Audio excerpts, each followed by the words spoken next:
We will start. In 2 minutes, we'll start. Okay, sir.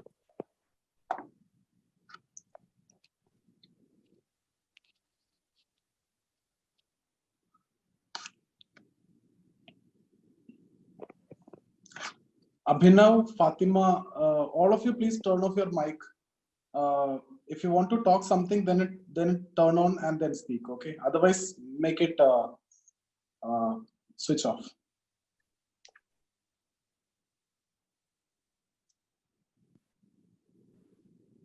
Hello. Yes, yes. Sir, intersubjectivity and objectivity both are same or different? Which one? Intersubjectivity and objectivity. No. That is not intersubjectivity. That was intersubject reliability. I saw somewhere there is intersubjectivity actually. No. It is intersubject reliability. Intersubjectivity, there is no such concept. In sociology, we are not talking about that. Intersubject reliability means intersubject, across subject, it should be reliable. Okay, sir, across subject it should be. Yeah.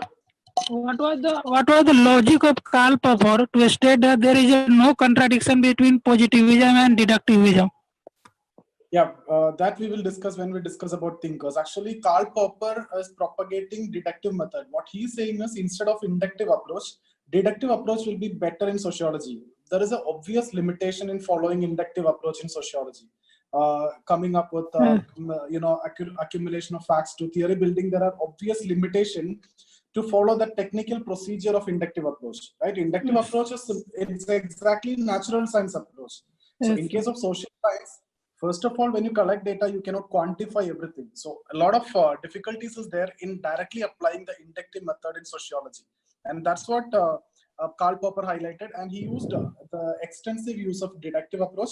And still he said by using deductive approach, you can, to an extent, you can ensure objectivity by proper training of the investigator. Okay.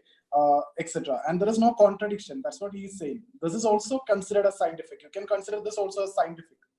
But obviously, it is not similar to inductive approach. Inductive approach is more scientific. That is what actually favored in the natural science. And the inductive approach theories will be mostly replicable also. Okay. But here, he's saying it is not pure natural science. Don't confuse it with that. It is scientific. Scientific means later what we understood as science. Science is a method of inquiry. Okay, if it is based on evidence, reason, then you can consider it as scientific. So it is not a body of knowledge like natural science. It is not necessarily physics, chemistry, biology, or science. Everything else is also science, and that's why we call it a social science. Okay, got it. Okay, so science is understood as a body of knowledge, and if the investigation is conducted in a reasoned manner, that investigation could be called as scientific. In that context, we can call deductive approaches scientific. Yes. Okay. Every others also. I hope you understood this. Yes, sir. I got it. Okay. So deductive approach, I'm not saying it is unscientific. It is scientific. But how it is scientific? It is because of the method of inquiry. Evidence on evidence and reason. Not necessarily, the technical procedure that you follow in case of inductive approach. That is entirely different. That is difficult to follow in sociology also, because you are dealing with human beings. No, it is difficult to quantify the internal aspects, emotions, etc. Okay. Yes, but there is a difficulty to rely on the individual that they will follow the objectivity. Then when we use the deductive method, and there is no testing. There is no testing. Testing is basically done through reasoning. It is all about individuals' understanding and interpretation. You can't test it. There is no testing. Yes, sir. Yeah. Sir, one question. Why objectivity is not desirable in sociology? If so, then there will, sir. If so, then there will be excuse to deviate from the objectivity during the research. If we say if there is no desirable, we have to desire. We have to desire that I will ensure the objectivity. No, it says absolute objectivity is not desirable. You read between line. I'm explaining everything. I'm not saying objectivity is not desirable. What I'm saying is, if you see that it is absolute objectivity, that means 100% objectivity is not desirable, and it is never possible in sociology because we are dealing with Yes. human beings. Okay, You sir. understood? Yes, sir. We try to be objective, and we try to remain objective by avoiding personal biases and everything, and we try to ensure objectivity. But what I said is 100%. That means absolute. That word is more important than objectivity. Absolute objectivity means pure, complete objectivity, which is desirable in natural science. Is not possible in sociology because it is possible in natural science. Why? It is dealing with matter. Natural science is dealing with matter, whose behavior can be predicted. But natural science behavior can be predicted. In case of social Yes. science, you are dealing with individual behavior cannot be predicted. So absolute objectivity, again stressing that point. Okay, okay, sir. I got it. Absolutely. Anything else? Any doubts? Hi, sir. Hello. Yeah. Hello, sir. Ah. Can you explain, sir, the comparative analysis in non-positivism?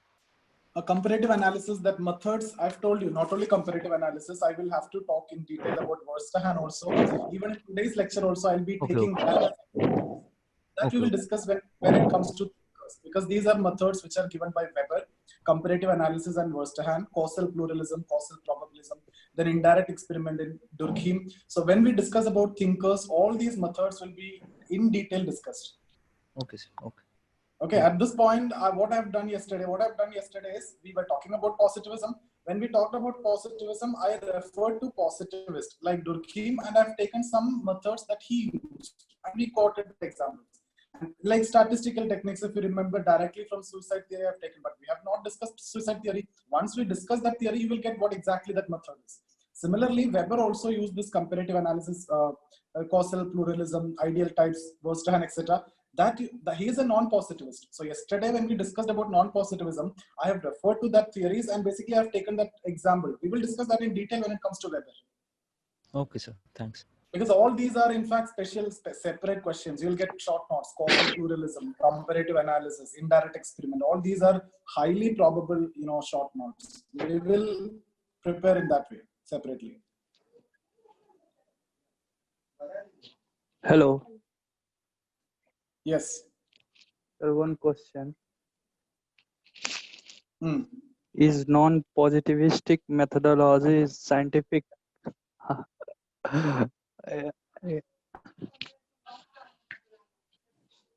Yeah, somebody is asking, sir, God comes under subjective reality or objective reality. So what do you think about God? Is it objective reality? Can you quantify? Can you see? Is it empirical? God. Subjective reality. Okay, it is objectively, it is obviously subjective reality. Okay. And I missed that question. Somebody was asking something else. I missed that. Hello. Yeah. Is non-positivistic methodology scientific? Non-positivist methodologies are scientific, but how? Yes. How it is scientific? It is not similar to inductive. Inductive is purely scientific, no doubt. Non-positivist methodology is based on deduction. Just before I have told you how it is scientific, but because the method this of is question. This is question of past years, 2018 UPSC optional social. Yes. I understood that question. I've seen that question also. Okay. So non-positivist methodologies are scientific, but not similar to natural science method. It is scientific because the method of inquiry is scientific. You are using evidence, you are using reason, and if the method of inquiry is scientific, then that method could be considered as scientific. So non-positivist methodologies like phenomenology and ethnomethodology that we have discussed yesterday are scientific, but you need to specify the context. In which context this is going to be scientific, you need to explain. And you don't worry, you will have enough content to write. Once we're done with thinkers, you don't worry about the content. Content-wise, already now itself you have that content to write. You can talk about non-positivism, you can talk about, later it is understood more in terms of method of inquiry rather than body of knowledge. And if inquiries or investigation is conducted on the basis of evidence, reason, logic, etc., that could be considered as scientific. In that context, non-positivism could be considered as scientific. And non-positivism is better suitable in sociology. Okay. Okay. And that question was asked for 10 mark, and only 10 mark questions they can No, ask in that lines. 20 So marks. you just need to write 125 words. 20 marks question is. Okay. 20 mark. Still you can write with thinkers. No problem. You'll be talking about Weber. Weber is using, see, in that question, if 20 mark is asked, you will be talking about those methods in detail. You'll talk about causal pluralism, causal probabilism, comparative analysis. You'll talk about ideal types. You'll talk about And Verstehen. we also All these mention methods are, interactionist. all these methods are given by Weber, and all these methods are non-positivist methods, and all these methods are considered as scientific. So you can explain by using that Weber's concepts. Okay. Okay. Okay. Yeah. Anything else?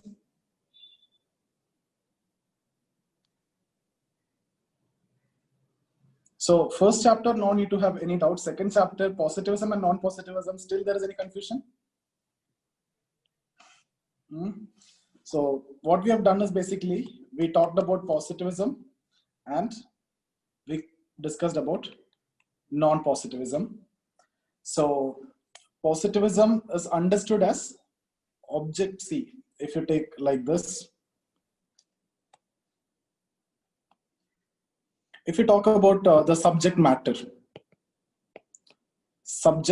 on one side and method of inquiry on the other side, method of inquiry.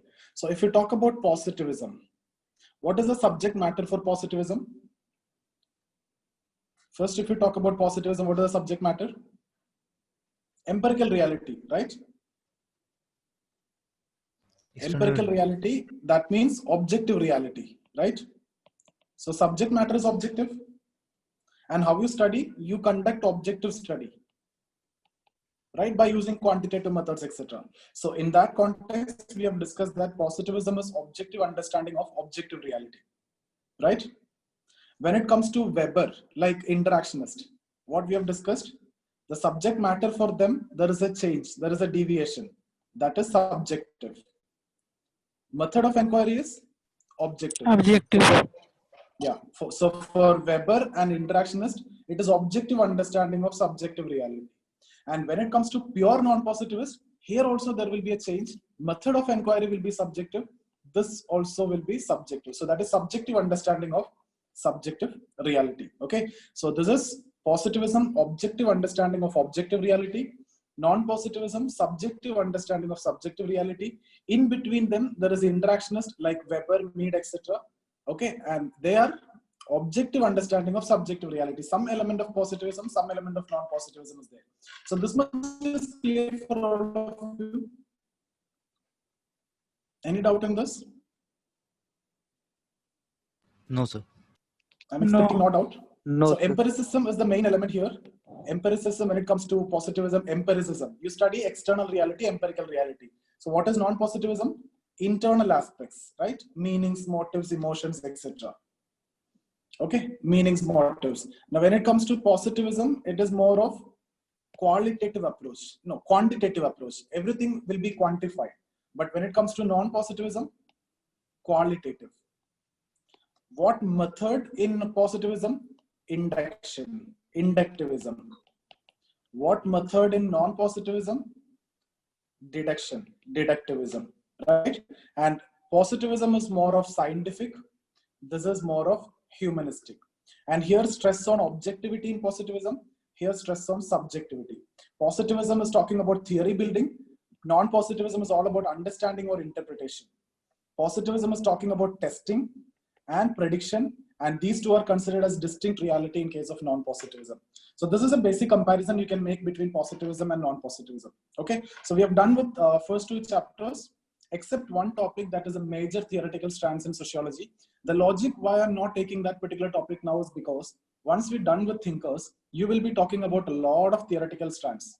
So finally we can compile everything and we can write a very good answer. If I talk about all the theoretical strands, it will be slightly difficult for you. It will be so dry for you. Like I'll talk about all these, only one important theoretical strand is between positivism and non-positivism. Then we talk about micro macro.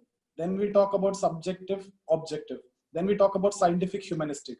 Then we talk about functionalism conflict. You have some idea about it, but we will develop everything once we discuss about thinkers, and then we will make a better answer. So I hope that is done, and we can do it after the thinkers. Is that okay? Yes, sir. Okay. So we will do that after we conclude with thinkers. Now in this session, what I'll do is I'll talk about quantitative and qualitative methods. Okay, so this is from your chapter 3. We are just starting with chapter 3. Basically, chapter 3 will be done by some other faculty. Only chapter 3, this is related to research methods. Chapter 3 is research methods. So an expert related to research methods, she will do this particular chapter completely. But the first topic, quantitative and qualitative, I will do. Apart from that, two, three topics are there, like simple topics, variables, hypothesis, reliability, validity. That will be done by some other person, and everything else in paper 1 and paper 2 I will complete.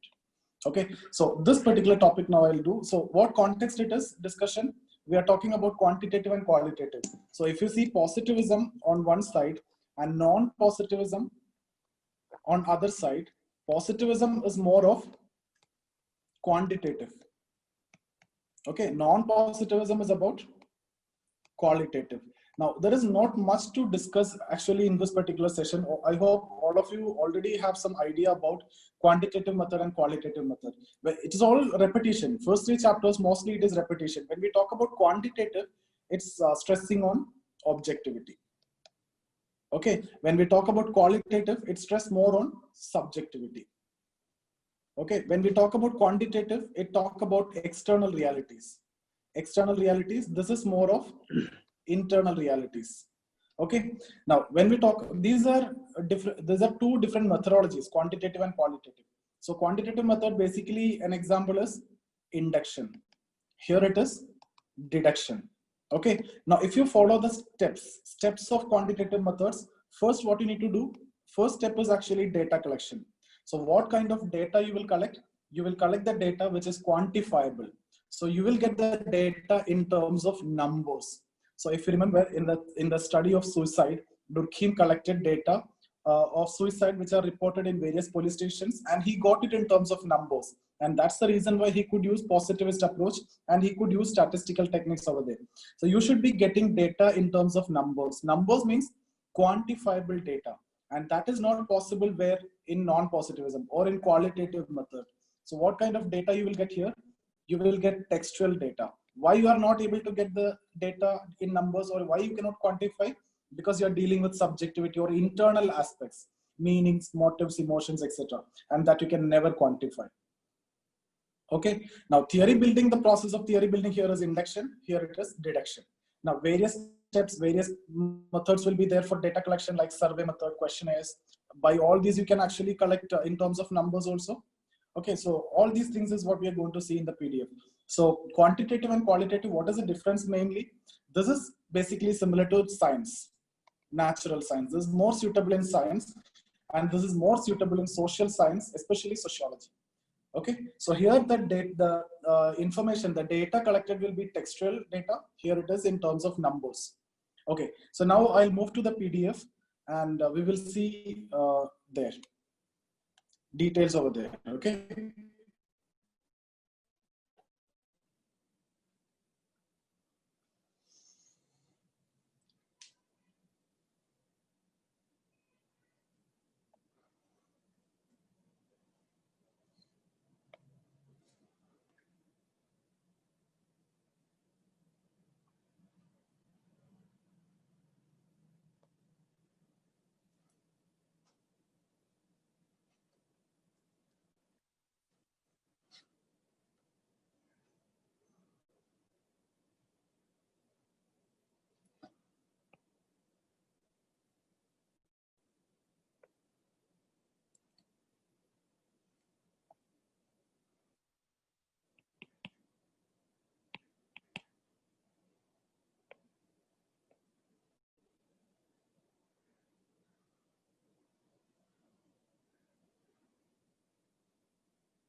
Okay, is it visible now?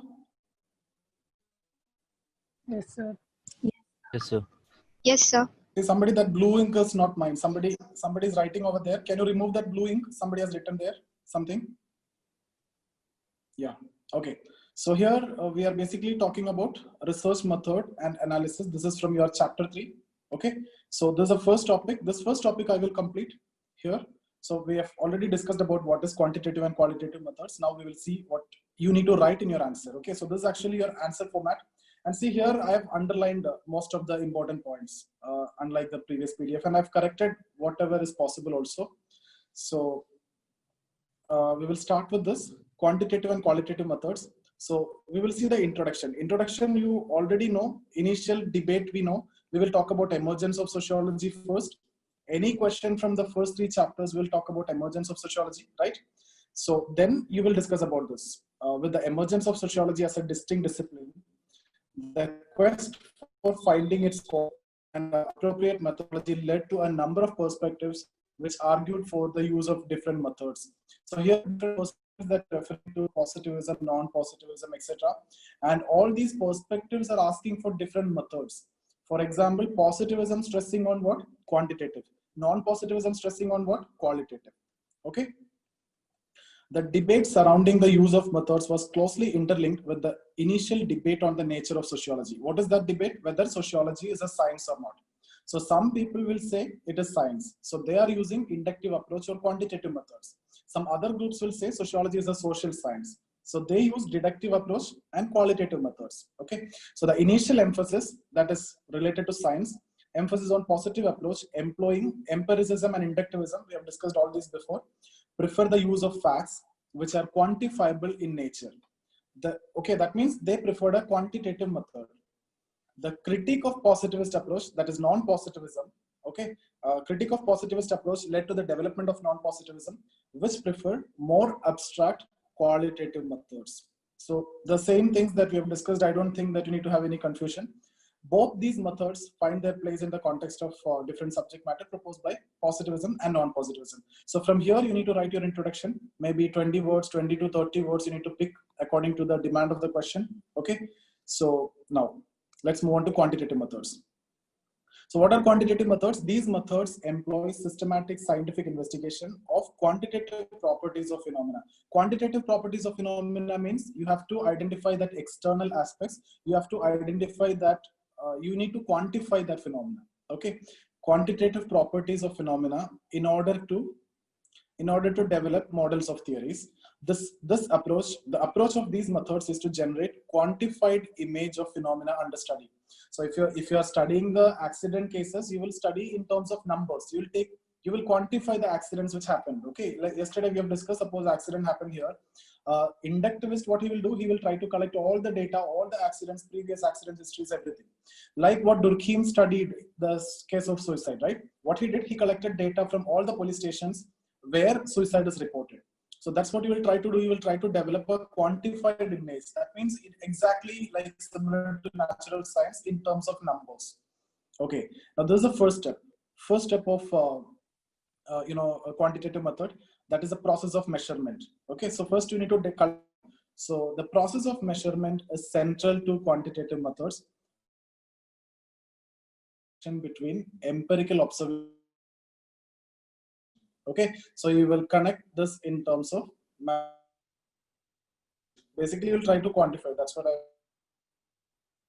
quantitative methods are used to generate quantitative data dealing with numbers. So it deals with numbers. Now various techniques used by quantitative methods are, all these are methods used in social science, but you may tell that this involving bias, this involving bias, all these are subjected to subjective bias. But still, these can be used to, develop in terms of numbers. Like, for example, if you're asking yes or no questions, then the chances of, in case of questionnaire, if you're asking yes or no questions, you can count how many yes, how many no. For example, simply you're conducting a study on domestic violence. So you will only ask, are you subject to domestic violence or not? Yes or no. Then you can develop that in terms of numbers. On the other hand, you can also ask in terms of, more detail. That will be as part of qualitative method. No, it's not there. See, can you switch off the mic? All of you please switch off the mic. If you have any doubt, you can ask me in between. Okay. So that's about the first step. Okay, so first step is measurement of data. Second step, the interpretation of data. So you need to interpret the data which you have collected. So in quantitative methods, what are the methods of interpretation? These methods is done with the interpretation of data in these methods. That means in quantitative methods is done with the help of proper representation of data using modern statistical techniques leading to an objective interpretation. So here we are stressing on objectivity, objective interpretation. So how will you do? You will draw tables, you will draw graphs, curves, okay, other techniques like correlation method, etc. are used. Nowadays, interpretation is highly simplified by use of computers. So basically, like what you have done in case of your physics experiment, chemistry experiments, etc. You will try to, draw tables, or you will try to draw graphs. Okay, all these are the methods which are used for the interpretation purpose. Finally, there will be a theory building. So theory building is essential here in quantitative methods. Okay, so finally, the theory building in quantitative methods draws from the method of induction. Okay, so the theory building in quantitative methods is basically draws from the method of induction, and the emphasis is on development of theories based on cause and effect relationships. So everywhere we have discussed this point. When we discussed about science, we have discussed cause and effect. When we discuss positivism, we have discussed cause and effect. So wherever cause and effect is there, wherever theory is required, that will be based on cause and effect relationship. That means basically you need to ensure objectivity. Okay, so you should be establishing the cause and effect of any particular phenomenon. So, and finally, there will be testing also. The testing of the theory is also done with the use of data, right? Again, you test the theory based on the same data, and it should be replicable. So that's how you can generalize the theory. So what all things we have discussed is quantitative method you understood. Now these are the steps. This is the first step, that is process of measurement. Okay. Now second step, the interpretation of data. So you understood how you interpret data. I've underlined all the important points. Third one, theory building. And what method you use for that? Induction. And theory should be based on cause and effect relationship. And finally, testing. Okay, so any doubt here so far? Now we'll talk about advantages and disadvantages. That is very simple only. If you have any doubt related to quantitative method, you can ask now. Any doubts here? No. Okay. Yes. Rahul and Abhinav, can you switch off the mic? Okay.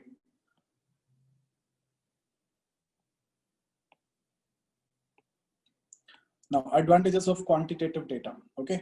So, you know the advantages. Once you are going for quantitative methods, you are getting quantified image. So that will be objective in nature. So the first advantage is actually objective, right? These methods are considered as objective, as generalization is based on facts. Second one, yes. What is your doubt? You can ask me.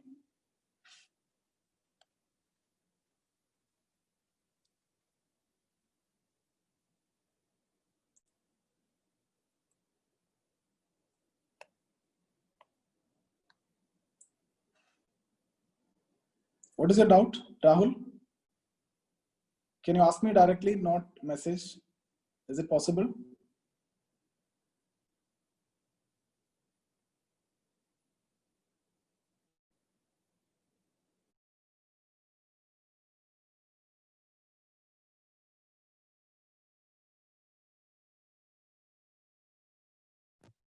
Am I audible, sir?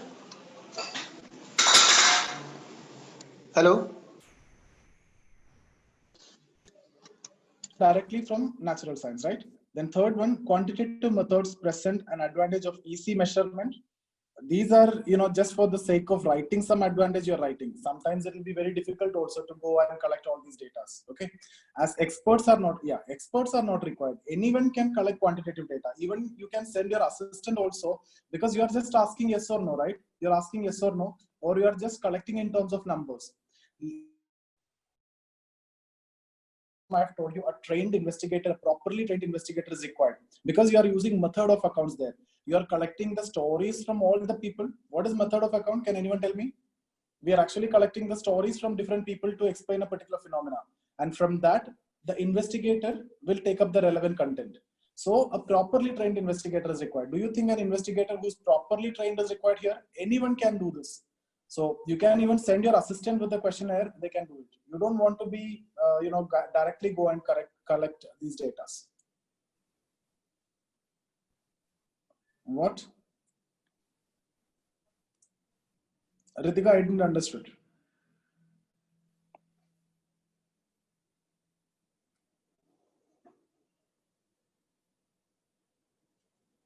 Am I audible to all of you? Yes, Yeah, sir. ethnomethodology. Yes, sir. No problem, no? Yes, sir. Voice is not a problem, no? No, sir. Okay. So quantitative methods present an advantage of easy measurement as experts are not required for collection of data. I hope you understood this particular point. You don't want to be an expert to collect data. You can send your assistant also. Okay. But that is not possible in case of ethnomethodology or phenomenology or in case of non-positivism. Because non-positivism is all about understanding and then interpretation. It uses method of accounts that we have discussed yesterday. Now, next one, these methods can be used for huge population also. Yesterday, if you remember, when we discussed about non-positivism, I have told you those methods are very specific and applicable only in case of micro phenomena. Okay, because you are studying a particular phenomena, then you can use it. It has to be micro. You need to develop understanding on that particular phenomena. Here, it can be macro. You can, because you are going to make generalization. Okay, but still criticism will be there. We'll see that, and it is easy to check the reliability and validity here. Why? The results can be regenerated. Okay, so that is what discussed here. The results can be regenerated. I've told you this, the results which is developed through quantitative methods could be replicated. Later on, someone else is also doing that research, you will get the same result, right? So that are the advantages of quantitative methods. Disadvantages, if you see, when we discussed about positivism, I've told you positivism focusing on external realities. So I've told you it's a fundamental misunderstanding of reality, or it's a partial understanding of reality. Why? Because society is composed of internal meanings, motives, etc. So positivist, when they're stressing on external realities, you are ignoring the internal meanings, ideas. If you remember yesterday, I've told you related to ideas. Some ideas which are generated in the minds of some people have changed the entire society. And ideas are generated in the minds of people. That means these are internal sides. So if you're not talking about, or if you're not studying the internal aspects, are you developing the complete understanding of society? No. So if you're focusing only on external aspects, you're only studying, partial. Your understanding is partial. And that's what discussed here. In quantitative methods, what you're doing is, you're only collecting data which is quantifiable, which is seen, which is empirical, which is observable. But there are certain elements which are missed out. What are they? Non-measurable attributes are there in society. The internal sides of phenomena like meanings, emotions, etc. So I don't think you'll face any problem in writing that particular point. We have discussed n number of times this. We have discussed this in science. We have discussed this in non-positivism also. Okay. Now these methods are difficult to apply in situations where number of variables are so high. So again, just for the sake of criticizing, you are criticizing this. You are writing the limitation. See, if variables are high, it will be difficult. It will be difficult. We are not saying it is impossible to apply. It will be difficult when the variables are going high. Okay, that means if domestic violence, if you're conducting study related to, let's suppose, domestic violence, and it is connected to alcoholism. Okay, so here only one variable you are taking. So you can ask whether yes or no, or you can collect numbers easily. But multiple reasons are you're taking, multiple variables are taking, like dowry. Okay, or anything else, multiple variables you're taking, then it will be very difficult to fill each and every column based on the questions which are asked. So it will be very difficult to quantify. I'm not saying it is impossible, but it will be difficult if the variables are high. But in case of non-positivism, it's all about understanding. So some stories are told, whatever story you need to take, you can take. So this kind of problem will not be there. Is that okay? Okay. So sometimes variables are identified incorrectly. Maybe my bias will be there when I'm picking the variables for my study. That is also possible. Now here, quantitative methods rely on data collected from both primary and secondary sources. See, what do you mean by primary? Primary means directly collecting data. Secondary means indirectly you're collecting data. For example, instead of asking me, you will go and ask to my family to know more about me. That is actually secondary data. Or from family, at least you get more relevant data. But if you're asking to friends or if you're asking to someone else, you may get a totally different opinion or may not be true also. Okay, so what I'm saying is primary source, direct information from. Okay, secondary source means indirect information from the person's relatives, friends, etc. Now, how can you check the reliability of the secondary information? So the correctness of the secondary information is not possible. So that's actually a big problem with respect to quantitative methods. Okay, now these methods are hard to apply on historical phenomena. Why? The relevant data may not be available. So again, I'm saying these are just for the sake of criticizing or writing some points. Apart from this, quantitative methods are accused of generating partial view of reality. That is the first point, actually, the same point. Here we have discussed the same point. We have discussed here the same point because you are ignoring what non-measurable attributes, right? This one. So this one, you are ignoring this. So it's actually a partial understanding of society. And then last one, these methods are also accused of involving subjectivity. Now, how subjectivity is involved in quantitative methods? Because with respect to the data, what data to collect, that lies with the investigator. The variables will be selected by the investigator. Okay, and suppose the sample size that the investigator is selecting, he may select that sample size to suit his convenience also. Okay, the questions will be asked to those people who will give the required answer for that investigator. And there may be a possibility that he might have formed the theory already, framed the theory already, and just collecting data. For example, Durkheim's theory of suicide, okay, it is widely criticized. Although he collected data, he followed that methods, and he followed, a positivist approach. He followed statistical techniques, everything. But the main criticism is the theory was there in his mind even before he collecting the data. And to suit that theory, he collected the data from police records. Okay, so that subjectivity can be there in the minds of investigator already, with respect to what data to collect, from where it should be collected, what sample size should be selected, etc. That's about quantitative methods. Any doubt? Any one of you? You can ask now.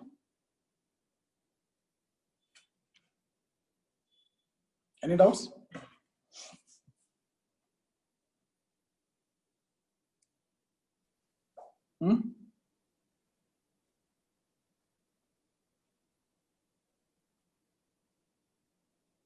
Abhinav, your mic is on. Do you want to speak something?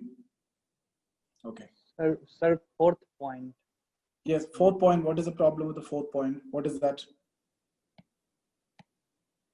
Fourth point means quantitative methods rely on data collected from both sources, primary sources and secondary sources. As I've told you, you take data from both primary source and secondary sources. Primary source means directly from somebody you will collect, like, for example, again, I'm taking this domestic violence study only. So you will go and ask to the person who's subjected to that domestic violence. So for example, X is a lady. So she is subjected to domestic violence. So you will ask her what is the reasons, etc. Okay, or whether you are subjected to domestic violence or not. So that is what you mean by primary. Rather, instead of asking her, or after asking her, you may also ask to her relatives. Okay, sir, I got and you try to get that is what secondary. Okay. And the reliability of secondary data is actually questionable. You cannot say what the relatives are saying is correct or not. Yes, sir, I got it. Okay. Anything else?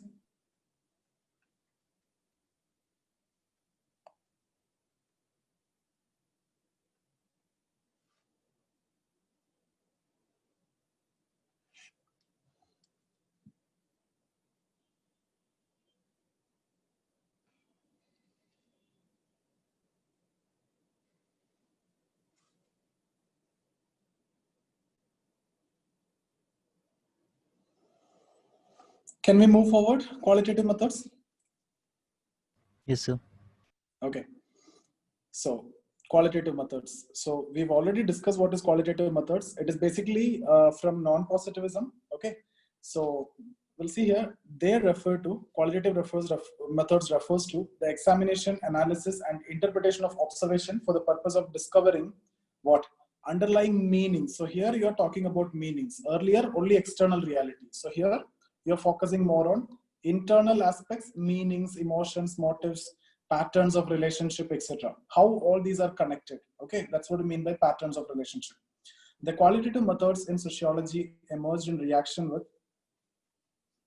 to excessive emphasis on quantitative methods used by positivist research. Okay, so positivist using excessive or giving excessive emphasis on quantitative methods. So in reaction to that, non-positivism emerged. So qualitative methods also started using. Why? Because positivist is ignoring certain aspects, these aspects, meanings, internal aspects, etc.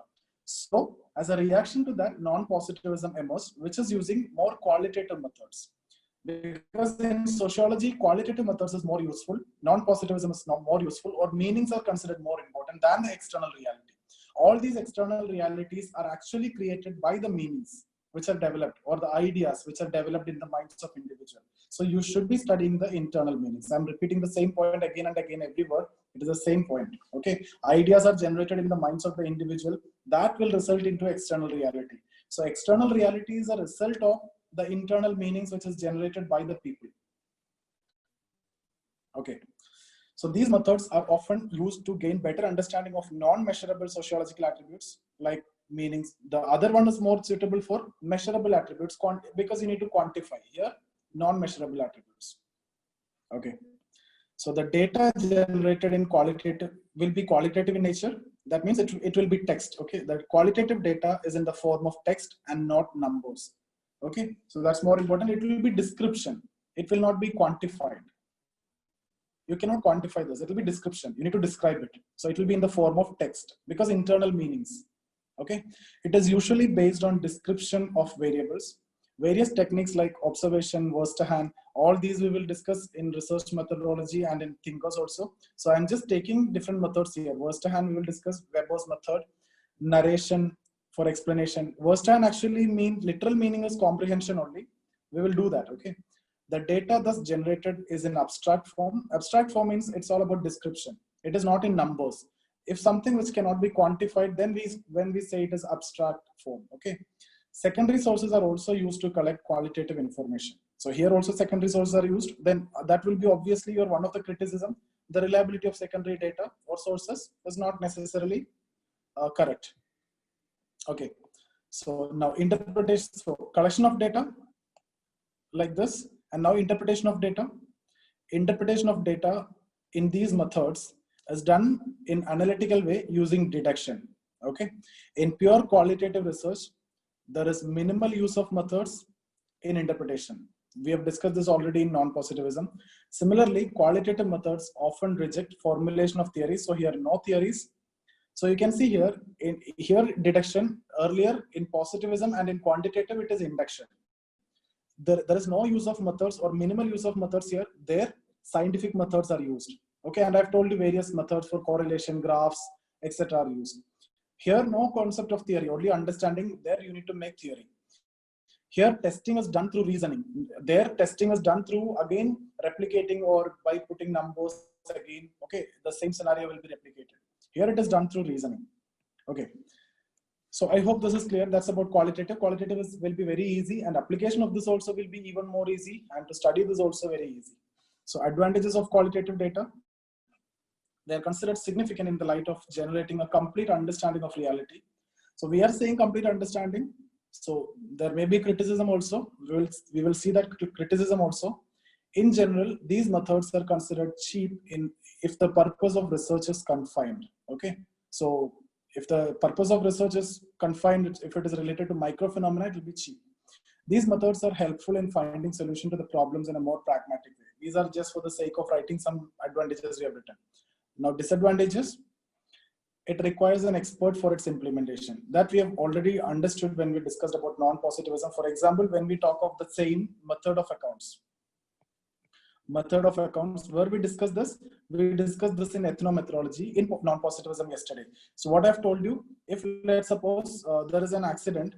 So let's suppose there is an accident here. How positivists will study? They collect numbers, data and everything, and they will try to correlate and they will come up with a theory.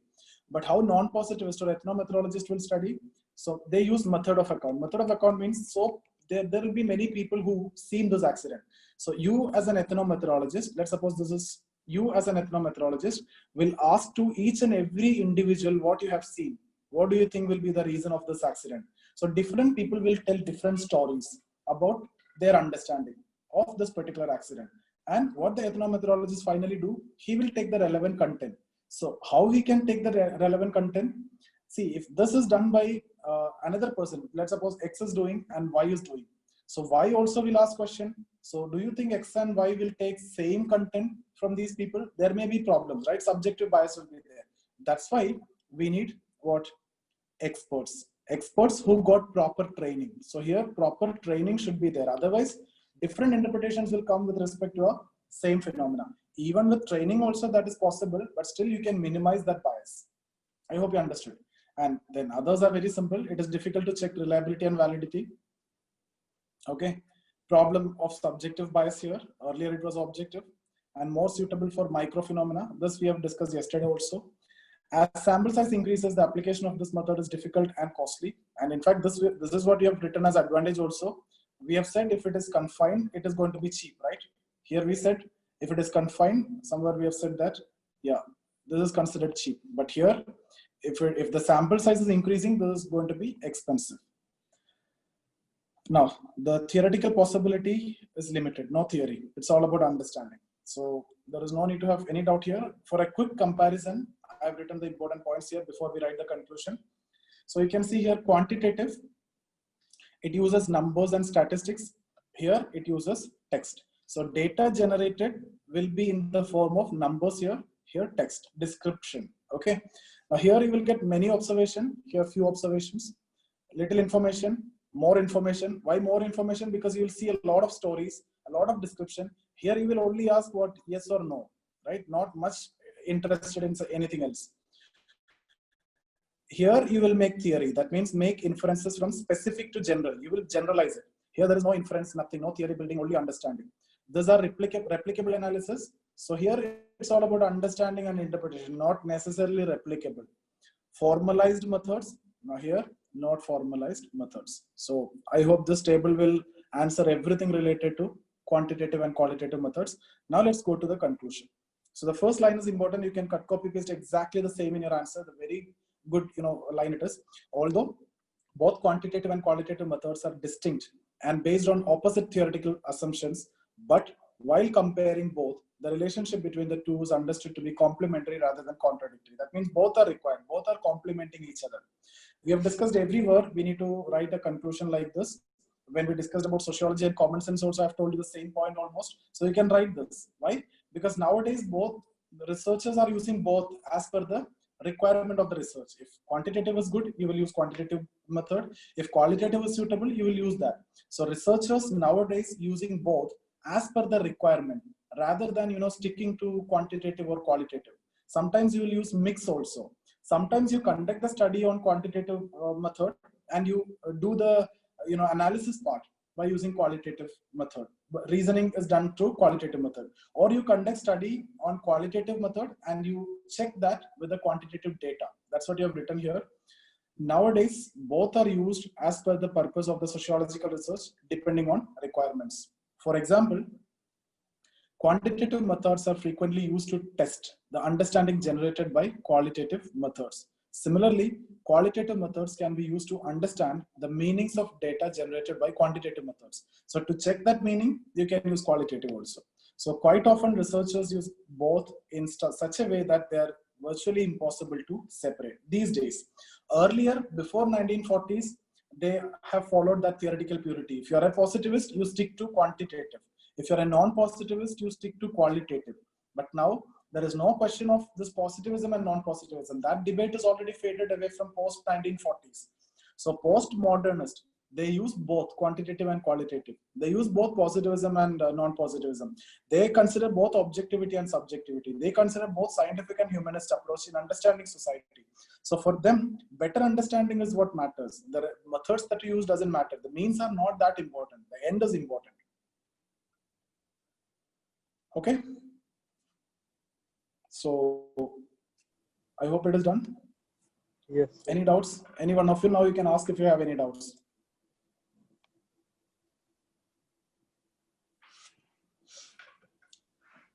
Any doubts?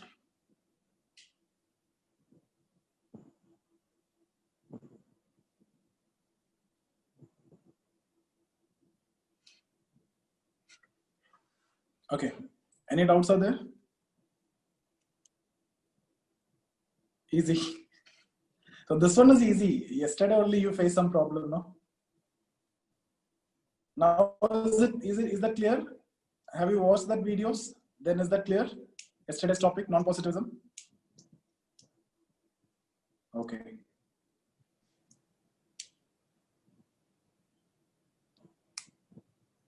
Any doubts in any of the previous topics? This is easy, quantitative and qualitative. See, but this is easy. But if you see the previous papers, directly you used to get direct 20 marker, even 30 marker. Earlier 30 markers was there. Now maximum is 20 marker. So you used to get this question directly. This is what exactly you need to write. And it's not that difficult. It's so easy. What you need to know is in quantitative, there is a measurement of data, which should be in the form of numbers, then interpretation of data, then you have to make theory, then you have to test it. It should be replicable and it should have reliability and validity. That's it, quantitative method. It's over. And you use the method of induction and you favor subjectivity. When it comes to qualitative, all these things are not there. You collect data in the form of description and understanding the data. That's it, nothing more. And you use deduction. Theory building is not there. Theory building is not there. Testing is not there. Prediction is not there. So it's good, non-positivism. Yeah, thinkers will start. So third chapter, the first topic is done. Other two topics are there. Other two topics will be handled by some other person. And these are the only two topics will be handled by that person. Everything else, paper 1, paper 2, I will complete. And tomorrow we will start with stratification. Once we complete stratification, then I'll move to thinkers. So maybe 2 or 3 days I'll take for stratification. Then we'll start with thinkers. And thinkers is more important. And that's my strong area actually. Once you understand thinkers, all these are going to be very easy for you. You'll not face any problem. Hello, sir. Yes. Sir, can I ask a doubt? Yeah, sure. Sir, it's a general doubt. Sir, how important is writing style in sociology? Because actually, writing is more important. No, sir, It's like- all about, everybody know everything, right? Yeah. These days, everything is available. So everybody is ready to study. Everybody is ready to read. And everybody is ready to do any sacrifice, and the competition is also so high. So it's all about how you present that content in the limited time. So for example, positivism, everybody know, but how you write positivism, all these elements that I've told you, how you're going to put that in the paper. Now, if you see the notes which I'm giving, that is so crisp. And to the exam point of view, if you read that note, you don't feel like ignoring anything from the notes. You basically want to write everything in the notes. But is that possible? I'm giving you around 400 words, but you need to reduce it to 150 or 200 words. Okay. Yes, sir, that's so what you the need to do is difficult. these elements which we are talking in the class, which we are discussing in the class, you keep that as synopsis, and that has to be there in your answers. The discussion that I'm conducting, basically what is more important is, before I read the PDF, whatever we are discussing, that first 10-20 minutes what we are doing, that you take note of it. That points should be there in your answer. Then you can write a very good answer. And then we will write the test. After the prelims, we'll write the test. Then it will be more clear. Writing is more important. Okay, sir. One question. Yes. Sir, as you told that, when the... You are not audible. Can you speak a bit loud? As you told in the inductive approach, okay, so we are building up the theory by gathering some data, right? Yes. Okay, so if we are building up the theory based on some data, then again, why we are validating with some more data? See, the positivists, their main claim is these theories which are made should be testable. And you should be able to predict the future also. So what have you done in the physics labs and all? Already theories are made, and what you are doing there, you are just experimenting, and you know what will be the result, right? And you are conducting that research to get the same result, no? Sir, actually, why I'm asking this question, my current project, okay, so I'm working in AI, artificial intelligence and machine learning field. Okay, so the same way we used to gather the data and we used Don't to compare artificial intelligence, those studies, with sociological studies. no, it's the process is quite similar. That's why I thought of relating it. But even process also not quite same. When we talk in paper, the process is same. But in Okay. sociology, you can never implement these process. Okay. Only in Okay. paper, these processes are same in natural science and social science. But it is not Okay. possible. Okay. For example, you conduct a study on marriage. Mm-hmm. Do you think that you can replicate the analysis marriage, domestic violence, alcoholism, crime, suicide? Mm-hmm. Mm-hmm. No. Okay. Subject matter is different. Yeah, but if you have any doubt, we'll discuss that. What do you want to ask? No, I just thought of asking. See, there we used to do predictions. Like couple of data we will be gathering, and after that we are Yes. building up algorithm. And that set of Yes. algorithm, when we are going to test it, again we are feeding up some more data. So after that, it will predict whatever the new data we will be giving. So it will predict the output. So as you told, in the same approach we are following, like we are forming a theory based on some input data, and after that we are validating the theory based on some new data, right? So just to validate it, so I thought of asking you what See, is the what I'm saying is that prediction is there in initial sociologists also stress on that, because that's the essential element in science, prediction. So initial sociologists also stress on that prediction, but prediction is possible in sociology. Like I've told you already, you can predict that when water is boiled at 100 degrees Celsius, you know what is going to happen with water, right? You can predict that. But is that possible in the case of human beings? No, it's not possible. Not possible. You're asking question to me. Today I'm behaving this way, but tomorrow if you're asking the same question, I may behave in a different way, right? Yeah. That means you cannot predict the behavior of human beings. Yeah. Okay. So there is no question of prediction here, but still we are talking about that. So what I mean to say is it is there in paper, it is there in theory. Initial sociologists wanted to make it similar to natural science. That's why they are concerned about theory building, testing, prediction, etc. All these are there in paper. All these are part of initial sociological approach. Later sociologists completely denied it, and they have understood it is not possible. Okay. Because the subject matter is different. In case of sociology, we are dealing with human beings whose behavior can never be predicted. If you are dealing with matter, then okay. Natural science dealing with matter. You know how atom will behave. You know how water will behave if you get it heat. At freezing point, what will happen? At boiling point, what will happen? All this can be predicted and replicate. You can replicate also. You can heat water. You can freeze it also. You can do whatever you want, and you will get exactly the same anywhere. But that's not the case in case of sociology and human beings. Okay. Yeah. Anything else?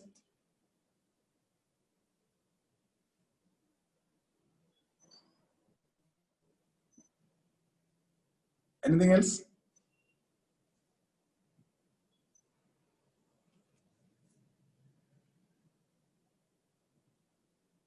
Can we stop here? Yes, sir. If you don't have any doubts, we'll stop here. Yes, sir. Yes, sir. Yes, sir. Tomorrow we will start stratification. Thank you. Bye, sir. Okay. Thank you. Thank We'll you, stop sir. here. And Bye, sir. stratification will start tomorrow. Same time. Okay. See you. See you, sir. So that's about the session. I hope you understood everything that we have discussed today. If you have any doubt in any of the videos that we have discussed so far, you can get in touch with me here. That's my Instagram ID. Okay. Or you can join the Telegram channel. You will get all my videos over there. Everything is there. Or you can see here, this is a Telegram channel, or this is the Instagram ID. These two are my Facebook page. You can get in touch with me in any of this. If you want to learn economy with me or history with me or general studies, any subjects, you can, if you need regular classes, you can get in touch with me, or the online classes are available with StudyIQ. You will get all those classes. Still, you will get my YouTube videos in this Telegram channel. Okay. So I hope you understood everything that we have discussed. So see you guys. Thank you.